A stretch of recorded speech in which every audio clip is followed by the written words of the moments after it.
We have team coverage for you. Nate Belt explains how the landscape in Lansing could be changing. But first, Keely Levern gives us a better idea of how the election process works in our state. Keely. Well, really, the 4 election officials, including our very own Ottawa County Clerk Justin Robach, who spoke today during a virtual briefing, they wanted to make sure that they went over our state's election laws and processes so that the public is aware of how everything works.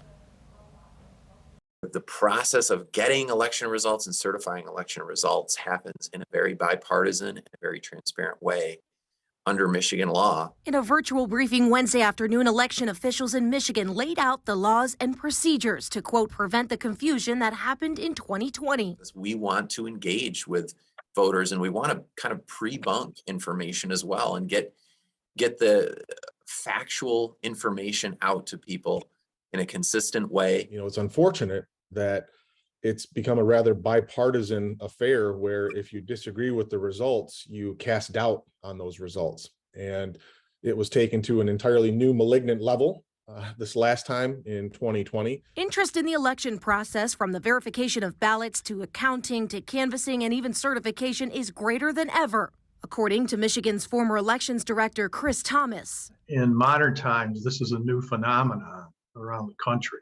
Once polls close at 8 p.m. on Election Day, each precinct's Board of Inspectors will count the votes and prepare statements of returns for the County Board of Canvassers and one for the County Clerk. And really immediately following Election Day at the county level, that's where that first certification process begins to take place. Each County Board of Canvassers must then meet to conduct the county canvass, and that's how election results are checked for accuracy. And it's an extensive process. They have 14 calendar days under statute. And therefore, people should have faith that these results have gone through numerous steps of vetting, that people with both parties have had their eyes on the results. After getting the tabulated results from each county, the State Board of Canvassers then meets to conduct the statewide canvass. If anyone suspects or accuses, makes any accusation of election fraud, that's not something that the canvassers consider.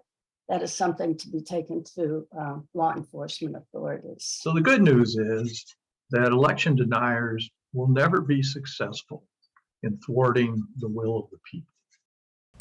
For more information on where and how to vote, or any other questions you might have, we put together a whole guide on the upcoming election, and you can find that by going to 13onyourside.com/elections.